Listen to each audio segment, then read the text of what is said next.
Today, we're going to be installing our Nuvo Iron 8-inch black galvanized steel T-hinges. For today's install, you will need a pencil, a drill, a 5/32 drill bit, and a T25 bit. Start by aligning the top hinge to your gate, making sure the knuckle of the hinge is flush with the edge. Next, clearly mark the 5 holes with a pencil. Pre-drill the marked holes with a 5/32 drill bit, making sure not to drill through the front of the gate. Use a T25 Torx bit to secure the provided hardware, making sure not to over-tighten. Repeat these steps for the second hinge. Use scrap wood as a resting point, and to ensure your gate has the correct ground clearance. Double-check your gate is centered and level before starting the installation. Mark the 4 holes with a pencil.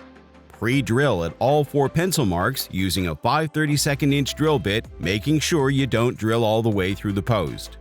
Use a T25 Torx bit and the provided hardware to secure the hinge to the post.